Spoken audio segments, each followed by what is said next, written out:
On va passer peut-être la parole à notre deuxième orateur. Il va nous parler d'organisation de l'éthique, apport et incidence dans les pratiques du soin et de management. Donc là, monsieur Mathias Maurice. Donc vous voyez, j'ai le costume du méchant gestionnaire. Donc je suis,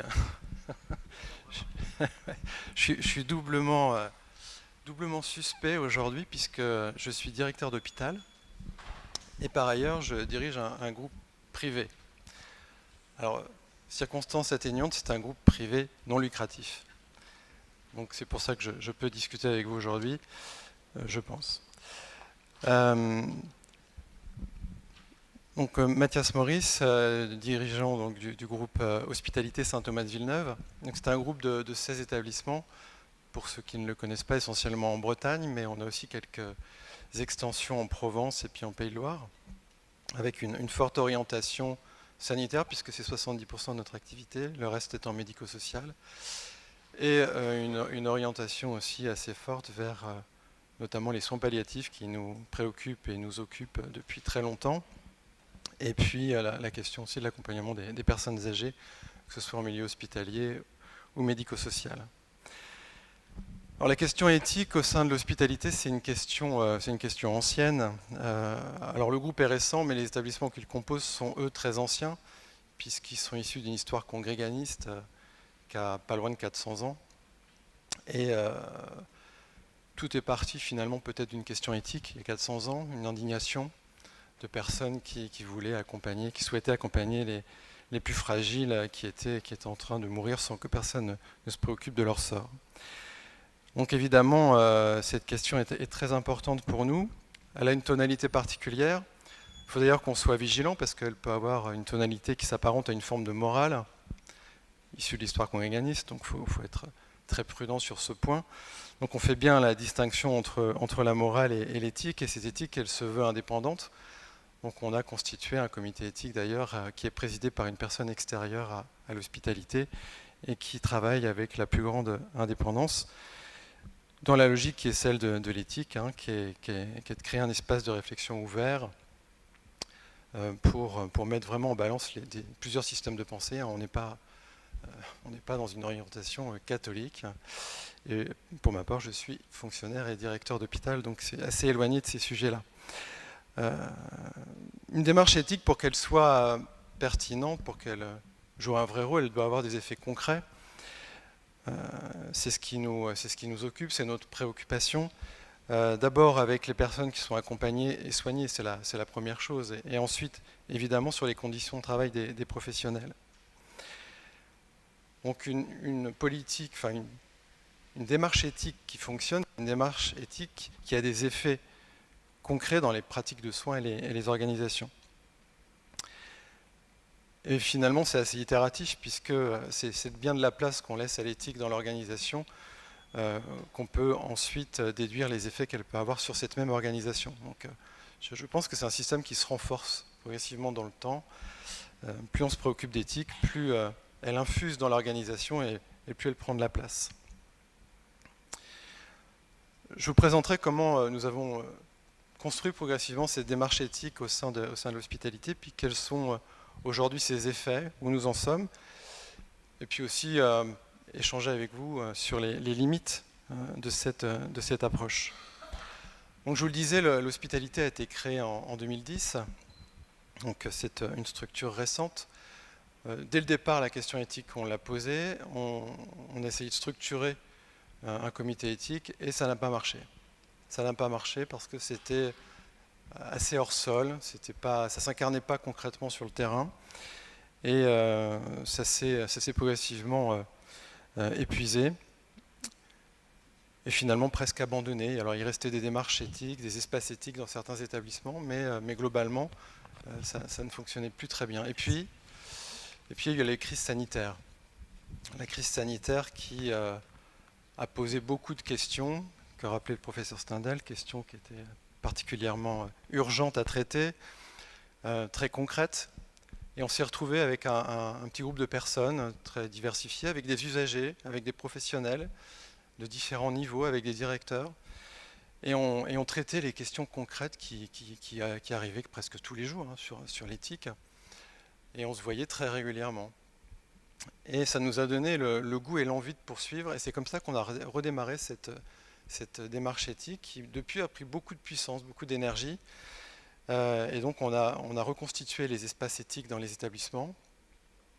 Et on a structuré, depuis 2021 maintenant, un comité éthique qui est très, très dynamique, qui se réunit très régulièrement et qui nous permet vraiment de réfléchir à des sujets qui concernent les soignants et qui ont des impacts sur notre mode de fonctionnement.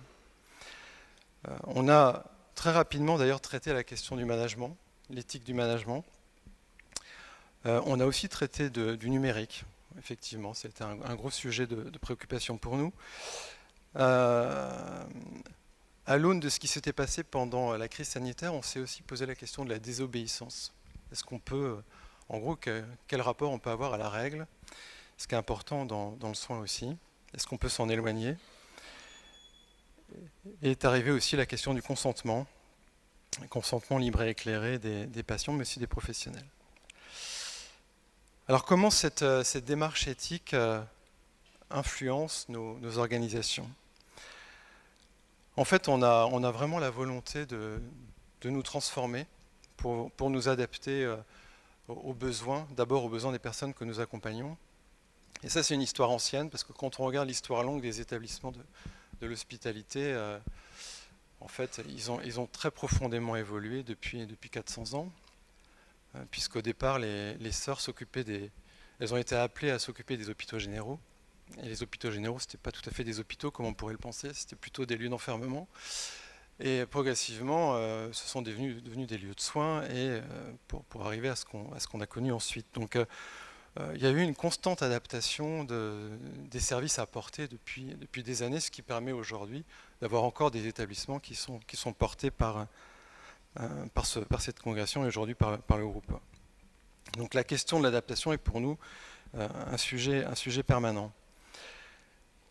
La réflexion éthique, elle nous a questionné sur la relation de soins. Elle nous a questionné parce que nous écoutons beaucoup les patients, les usagers des établissements. Et ce qui apparaissait régulièrement, mais encore aujourd'hui, évidemment, c'est leur manque de reconnaissance, de visibilité. Le fait d'être considéré, assimilé à des objets de soins. Donc on a souvent ces retours-là dans les problématiques qu'on rencontre dans les établissements, dans les CDU. Et ça nous a fait réfléchir à un sujet qui est celui de l'individualisation. La question de la reconnaissance, c'est aussi celle de l'individualisation de l'accompagnement et du soin. Mais il y a une tension sur ce sujet, une forte tension, et cette forte tension, c'est celle d'un côté du respect des procédures, des protocoles, des règles de qualité, du système qualité, et puis de l'autre, de la reconnaissance, de l'identification des besoins individuels de chacun, qui nécessite une adaptation permanente, qui nécessite aussi de l'empathie, mais l'empathie dans la bonne distance. Donc là encore, il y a un sujet, il y a une tension. Et puis, in fine, c'est la question de la marge de manœuvre, de la marge de liberté qu'on accorde aux professionnels qui sont en contact direct avec les patients et les résidents. Alors là, quand on arrive à cette question, bien évidemment, on s'interroge sur le management. Alors moi, je viens d'un autre milieu professionnel, enfin il y a 20 ans maintenant, j'étais dans un autre milieu professionnel, mais je garde quand même la surprise que j'ai eue en arrivant dans le milieu hospitalier du poids de la hiérarchie, du poids de la pyramide qui m'avait vraiment frappé à l'époque, et j'ai gardé cet étonnement, et j'avoue, je n'arrive pas à m'y faire. Je pense qu'il y a vraiment à travailler sur la marge de manœuvre qu'on apporte et non pas de rester dans une pure logique d'exécution, ce qui n'est absolument pas possible, et aucun soignant ne le fait d'ailleurs, mais l'institution provoque quand même cet effet, cette résistance qui conduit parfois à se sentir purement exécutant, et là, pour le coup, quand on est soignant, à perdre le sens de son activité. Donc ce sujet du management, on l'a abordé nous sous l'angle de l'autonomie. On s'est demandé comment une équipe pouvait acquérir de l'autonomie dans son activité. Alors une équipe, parce qu'évidemment, la notion de travail en équipe est fondamentale. Et cette autonomie pour donner plus de capacité d'adaptation, d'individualisation de l'accompagnement et du soin pour finalement permettre la rencontre entre l'usager et le professionnel. Permettre aussi à l'usager de devenir pleinement acteur du soin, non plus faire pour lui, mais faire avec lui. Donc ça nécessite de réviser assez profondément les cadres hiérarchiques que nous connaissons dans les établissements. Donc on a entamé un travail, on a été accompagné pour travailler sur cette question de l'autonomie. On a formé tous les cadres, quasiment. On a lancé des expériences. Et aujourd'hui, le résultat, finalement, est assez mitigé, puisque là, il y a de la résistance. Il y a de la résistance, mais pas du terrain. Il y a de la résistance de l'encadrement, et de l'encadrement supérieur. Peut-être que c'est un enjeu de pouvoir qui est derrière. Je pense surtout que c'est l'image que ça renvoie du métier, finalement de l'identité qu'on porte en tant que cadre, en tant que même directeur sur les métiers. Et ces changements sont profonds et doivent nécessiter du temps, évidemment. Donc on reste très, très motivé par le sujet et on poursuit la démarche, mais c'est une démarche de longue haleine. On a d'autres angles qui nous ont conduits à réfléchir à l'évolution managériale, toujours centré sur les besoins des personnes. Il y a un sujet qui nous préoccupe, c'est la liberté qu'on accorde, en particulier en secteur médico-social et depuis la crise sanitaire, liberté d'aller et venir des usagers. Et comme dans tous les établissements de ce type, on a des personnes qui souffrent de troubles cognitifs et on a ce qu'on appelle pudiquement des secteurs protégés. Moi, j'ai demandé assez naïvement qu'on ouvre tous les secteurs protégés.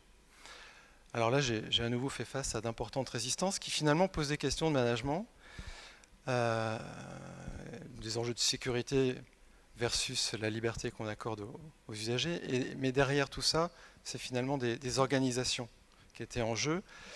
Et certains l'ont fait, certaines équipes l'ont fait dans la logique de l'autonomie. Et elles ont réussi à construire des organisations différentes en changeant les horaires, en changeant les modes de fonctionnement. Et ça conduit d'ailleurs à des résultats remarquables puisque à la fois l'autonomie qu'elles ont gagnée leur redonne du sens. Par ailleurs, la qualité du service rendu est considérée comme bien meilleure. Les personnes qu'on accompagne ont moins de troubles cognitifs parce que quand on n'est pas enfermé, on se sent mieux. C'est assez évident. Enfin, beaucoup de bénéfices. Mais malgré ces bénéfices, j'ai encore aujourd'hui des résistances. Alors, il y a une évidence sur les effets positifs, mais pourtant, il y a toujours des résistances. Donc, on peut expérimenter des nouveaux modes de management. On peut montrer que les effets sont positifs. Et pourtant, malgré tout, il y a encore des résistances. Et quand on parle de ces expériences, on me demande souvent, mais oui, mais vous avez fait ça avec quels moyens? Vous avez forcément mis plus de personnel. Non, en fait, c'est pas avec plus de personnel, c'est avec les mêmes moyens qu'on arrive à faire des choses différentes. Donc voilà quelques exemples, quelques questions qui nous ont conduits à ces évolutions. Et c'est vraiment la réflexion éthique qui nous a permis d'avancer et qui nous soutient dans cette démarche. Sur la liberté d'aller et venir, par exemple, on va l'aborder en comité éthique. Moi, j'ai soumis cette question, ou je vais la soumettre au comité éthique, pour qu'il donne un avis, des éclairages, et qu'il conduise à renforcer cette demande. Alors, quelles sont les limites de l'exercice? On parlait du temps tout à l'heure. C'est vrai que il me semble qu'une des premières limites, c'est celle du temps. On a vraiment des temporalités qui se percutent. On a le temps de la réflexion éthique qui est assez long. Les soignants sont dans l'urgence du quotidien. Et par ailleurs, il y a ce temps de transformation que j'évoquais qui, lui, est long aussi. Donc, quand on parle d'urgence, je parle de transformation. Et les professionnels me disent, oui, mais là, il faut répondre maintenant à la question. Or, les enjeux d'attractivité, les enjeux de fidélisation des professionnels, ils ne se posent pas dans l'immédiateté. Ils se construisent dans le temps, ils se construisent dans la transformation des métiers. Et donc, on n'emporte pas forcément la conviction immédiatement sur ces sujets-là. Malgré l'urgence, il faut prendre le temps. Donc il faut être pugnace, il faut être engagé, mais dans le temps. L'autre élément qui me semble important, c'est l'alignement. Si on développe des réflexions éthiques qui conduisent à des questions sur le management, il faut les mettre en œuvre ensuite, ces approches. Il faut lancer la réflexion et pas en rester uniquement au constat ou aux questions posées par l'éthique. Parce que si on en reste là, ça délégitime complètement le travail qu'on mène en matière d'éthique et je pense que ça finit par étioler la démarche.